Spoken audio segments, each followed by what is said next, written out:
नमस्कार दोस्तों, सुभाष की बात में आपका स्वागत है। क्योंकि अब देश में जातिगत गणना होने वाली है, तो निश्चित रूप से इसके नए समीकरण भी उभरेंगे।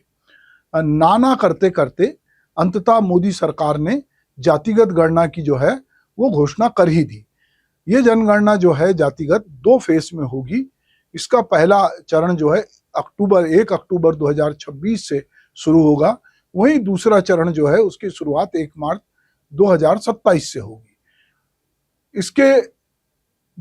इसके बहुत सारे जो रिजल्ट आएंगे वो हमारे जो नए समीकरण को जन्म देंगे। क्योंकि हमारे देश में जब भी कोई योजना बनेगी या जो भी चुनाव होंगे, उसमें ये लोग देखेंगे कि ये कौन सी जाति का बाहुल्य है, कौन सी जाति को पिछड़ी हुई है, कौन सी अति पिछड़ी हुई है।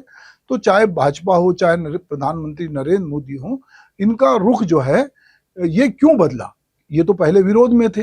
आरएसएस जो है वो जरूर कह रही थी कि ये हो, पर इसके लिए इसका दुरुपयोग ना हो। अब चूंकि बिहार का चुनाव है, नजदीक आरक्षण है, नेतृत्व का भी सवाल है, योजनाओं को बनाने की बात भी है, तो ये समझना जरूरी है कि ये अचानक से बीजेपी ने निर्णय क्यों लिया। लद्दाख, जम्मू कश्मीर, हिमाचल प्रदेश और उत्तराखंड के दुर्गम पहाड़ों क्षेत्रों में बर्फबारी को देखते हुए यहाँ जनगणना जो है 1 अक्टूबर से की जाएगी। बाकी देश में 1 मार्च से 27 से होगी। हर 10 साल में होने वाली जनगणना के पहले चरण में जो होने वाला था वो कोविड हो गया, तो उसके कारण ये विलंब हुआ और फिर विलंब होते गया। तो ये जनगणना से हमारे जो आंकड़े आना चाहिए अधिकृत, वो नहीं आ पाए। जातिगत गणना भारत में सामाजिक, राजनीतिक और आर्थिक संरचना में वो गहरे बदलाव लाने की क्षमता रखती है। यह न केवल सामाजिक न्याय के लिए महत्वपूर्ण है, बल्कि यह विभिन्न जातियों और समुदाय के बीच संसाधन, अवसर और प्रतिनिधित्व के पुनर्वितरण का भी एक आधार बन सकती है। हाल ही में केंद्र सरकार द्वारा जाति आधारित गणना कराने का जो निर्णय लिया गया, उसमें विशेष रूप से बिहार विधानसभा चुनाव के संदर्भ में कई सवाल को जन्म दे रहा है। जाति आधारित सामाजिक न्याय की जो मांग है वो लगातार बिहार में, और बिहार ने इसके पहले भी जातिगत गणना कर चुका है। तो चाहे वो अलग अलग क्षेत्रों में सामाजिक आर्थिक स्थिति क्या है, समाज की शिक्षा का स्तर क्या है, रोजगार की स्थिति क्या है, इसका सटीक आकलन इससे हो सकता है कि कौन सी जाति इसमें सबसे पिछड़ी हुई है, वंचित समुदाय की स्थिति क्या है, आरक्षण में उनकी क्या स्थिति है, सरकारी कार्यक्रम में उनकी क्या हिस्सेदारी है, वो कहाँ खड़े हैं। भाजपा जिस अंत्योदय की बात करती है, अंतिम आदमी की बात करती है, तो वो अंतिम आदमी कौन है। अभी हम ये देखते हैं कि एक क्रीमी लेयर है, एक अपर क्लास है, और जो आर्थिक रूप से रिजर्वेशन के कारण संपन्न हो गए, क्योंकि उनको नौकरी मिल गई, उनको बहुत सारा लाभ मिला, पर समाज में एक बड़ा हिस्सा जो है अभी भी 2 जून की रोटी के लिए तरस रहा है, वो सामाजिक न्याय के लिए तरस रहा है। उनके साथ बहुत सारा भेदभाव होता है, जबकि हमारा संविधान सबको समान अधिकार देता है, पर बावजूद इसके हम जो है बहुत सारे लोगों को उनकी जातिगत पिछड़ेपन के कारण वो कहीं पर भी रहते हैं किसी भी हालत में, और उसको लेकर उस तरह की बातचीत नहीं होती जैसा कि जो बाकी कास्ट है उनको लेके होती है। तो लगातार जो विपक्षी दल, और खास करके बिहार का जनता दल की बात करें, चाहे समाजवादी पार्टी की बात करें, ये सब लगातार जो है जातिगत, और खास करके राहुल गांधी भी इधर के दिनों में जातिगत गणना की बात करते रहे। तो कहीं ना कहीं जो विभिन्न जातियां हैं उनका प्रतिनिधित्व, सत्ता में उनकी हिस्सेदारी को लेकर एक नई बहस अब इससे छिड़ सकती है, क्योंकि जब आंकड़े आएंगे तो वो बताएंगे। या क्षेत्रीय दलों जैसे राष्ट्रीय Janata Dal, RJD, Samajwadi party, Janata Dal United, आरजेडीयू, ये इनकी स्थिति को मजबूत कर सकता है, क्योंकि ये बहुत पहले से जाति आधारित गणना की बात करते रहे। राष्ट्रीय दल जिसमें भाजपा है, कांग्रेस है, इनको भी अपनी रणनीति में बदलाव लाना पड़ेगा। अभी इन जातियों में जो अपर क्लास के लोग हैं उनका वर्चस्व है, वही लोग राजनीति को तय करते हैं। पर अब जब पता चल जाएगा कि इसमें किस जाति के कितने लोग हैं, तो इससे निश्चित रूप से क्षेत्रीय संतुलन भी समझ में आएगा, और राष्ट्रीय स्तर पर कौन सी जाति की प्रमुखता है उसके बारे में भी बातचीत होगी, और विकास योजनाओं का पुनर्नियोजन भी होगा।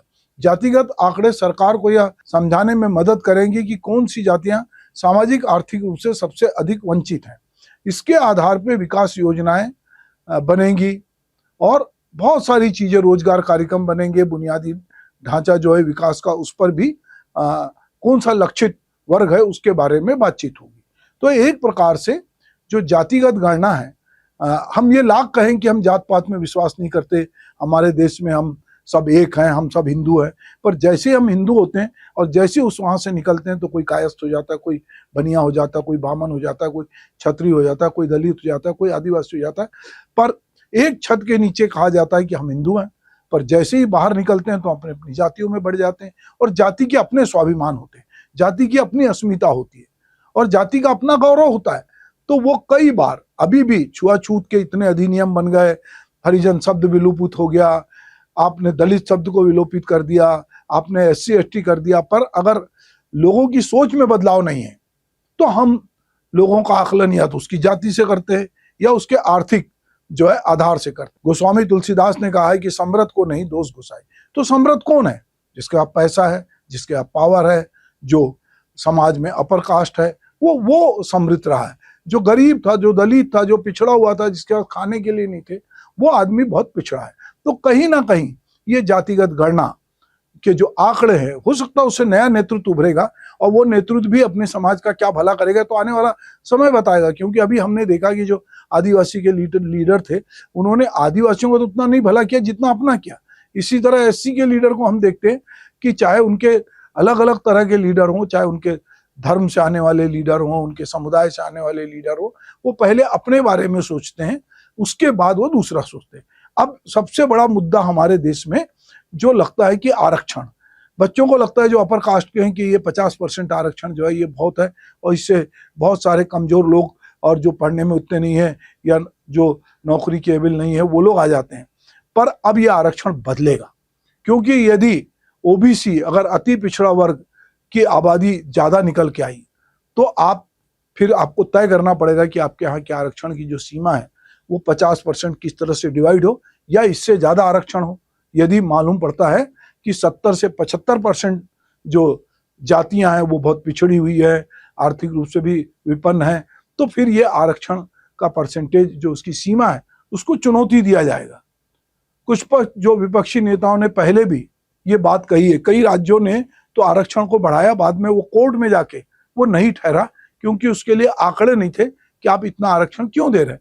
पर अब ये सटीक आंकड़े होंगे जातिगत गणना पर जो है वो कहीं ना कहीं इसके आने के बाद। अभी लोगों के मन में सवाल आ रहा है कि हिंदुत्व के घोड़े पे सवार भाजपा जो थी उसने अचानक जातिगत गणना के लिए सहमति क्यों दे दी, जबकि वो पहले इसको लेकर बड़ा विरोध कर रही थी। और वो मोदी जी खुद कहते थे कि हम 4 जातियों को मानते हैं और उन 4 जातियों में वो केवल ये बात करते थे कि 4 जातियां होती है, गरीब होती है, महिला होता है, किसान होते हैं और युवा होते हैं। पर दबाव इतना था, जो भी वजह रही हो, कि अब उनको ये कहना पड़ रहा है कि नहीं, हम जातिगत गणना कराएंगे। और जैसा मैं पहले भी कह चुका हूं कि जातियों के संस्कार बहुत गहरे होते हैं, उनकी अस्मिता बहुत गहरी होती है। हम अपने घरों में जब विवाह की बात करते हैं, ठीक है, अलग बात है अभी की नौकरी के कारण बच्चे बाहर चले जाते हैं तो अपने हम नौकरी या कंफर्टेबल नौकरी वाले लोगों को ढूंढते हैं, पर अभी भी जितने हमारे विवाह होते हैं वो जाति, उपजाति और तमाम चीजों को देख के होते हैं, गोत्र देख के होते हैं। अभी भी हमारे यहाँ जाति प्रथा बहुत तगड़ी है और जो जातिगत समाज है उनकी जो पंचायत है वो भी बहुत पावरफुल है और वो कहीं ना कहीं एक बड़ा रोल प्ले करती हैं। अब चूंकि बिहार में 2025 में विधानसभा का चुनाव है तो उसके पहले जातिगत जो गणना का मुद्दा प्रमुखता से उभरता, तो कहीं ना कहीं सरकार ने, नीतीश कुमार ने चूंकि पहले ही राज्य स्तर पे जाति आधारित गणना सर्वे करा लिया था, तो अब ये मामला उठता तो इसको लेकर विपक्षियों को इस मुद्दे को ठंडा करने के लिए भी हो सकता है कि सरकार ने ये फैसला किया हो। पर गणना तो करानी ही थी, जनगणना तो होनी ही थी, वो तो 10 साल में होती, वो लेट हो चुकी थी। अब उसमें जाति जुड़ जाएगी। तो जैसा मैंने पहले भी अपनी बातचीत में कहा था कि लोग पूछेंगे कि कौन जात हो भाई, तो अब आपको अपने फॉर्मेट में बताना पड़ेगा कि आप किस जाति के हैं और वो जाति भरी जाएगी और फिर उसके आंकड़े सार्वजनिक होंगे। फिर देश को पता चलेगा कि किस जाति के कितने लोग जो हैं कहाँ पर हैं। और सरकार भी जो नैरेटिव उसके खिलाफ सेट हो रहा था, विपक्षी लोग जिस तरह का नैरेटिव बना रहे थे, उससे भी सरकार को एक मुक्ति मिलेगी और चुनाव में वो कहेगी कि हम तो इससे पीछे नहीं हट रहे, हम तो खुद ही जातिगत गणना करा रहे हैं। तो ये बहुत सारी कवायद हमारे देश में, बहुत सारी घोषणाएं चुनाव को और वोट बैंक को ध्यान में रख के होती है, पर अंततः अब जातिगत गणना होने वाली है। तो अब हम ये नहीं कह सकते कि अब थोड़े दिन बाद कि किस जाति के कितने लोग हैं। ये कहीं ना कहीं ये सामाजिक न्याय का प्रतीक बनकर ये मुद्दा जो है राष्ट्रीय स्तर पे उभरा था। राहुल गांधी ने लोकसभा में कहा था कि यह जातिगत गणना कराकर रहेंगे। भाजपा को लगा कि इस मुद्दे से पीछे रहने से विपक्ष नैतिक और राजनीतिक उसको बढ़त मिल जाएगी, तो भाजपा ने समझा कि जातिगत गणना को स्वीकार करके विपक्ष को एक बड़े मुद्दे से कहीं ना कहीं पीछे हटा दिया जाए। और अब विपक्ष ये नहीं कह सकता कि भाजपा जो है वो जातिगत गणना नहीं करा रही है।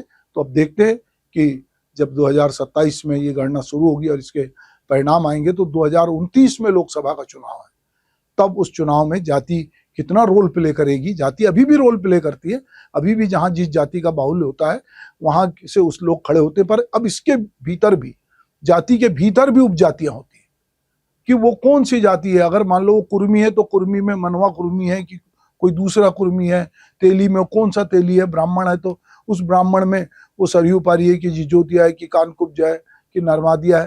पूरे देश में उनकी क्या संख्या है ये भी पता चलेगी। तो जाति के भी भीतर उपजातियां होती है और उनके भीतर भी बहुत सारी चीजें होती है। जैसे आप एक सामान्य तौर से जो लोग जाति समीकरण को नहीं जानते, उनको लगता है मुसलमान बोलो तो सब मुसलमान एक है, पर उनको मालूम नहीं है कि शेख, सैयद, मुगल, पठान जो है वो सब अलग अलग हैं। और ऐसी सरदारों में और बहुत बार जो इनके ही भीतर अपर कास्ट है वो अपने से, अपनी जाति के लोअर कास्ट से शादी नहीं कर सकती। जैसे हिंदू बोलने से कोई समझेगा कि सब हिंदू एक हैं, पर जैसी विवाह की बात आएगी तो सबसे पहले पूछेंगे कि कौन जात हो भाई, पंडित हो तो कहाँ के पंडित हो, कौन से पंडित हो, अगर ठाकुर हो तो कहाँ के ठाकुर हो।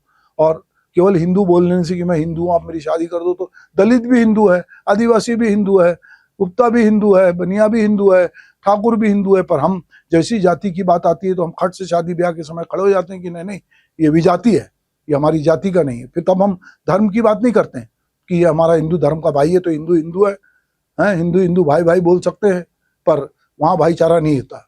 तो अब खुलकर जाति सामने आएगी। और इस देश में जो चीज दबी छिपी थी कि बार बार कहते थे कि हम जो है हमारा देश वो जाति समाज से ऊपर का है, पर ऐसा कभी नहीं था। हम ढूंढ ढूंढ कर जाति वालों को टिकट देते थे। अब ये खुलकर राजनीतिक दलों की मजबूरी होगी कि जिस जाति के, उपजाति के लोग जितने ज्यादा होंगे उनका नेतृत्व उतना सामने आएगा। नमस्कार।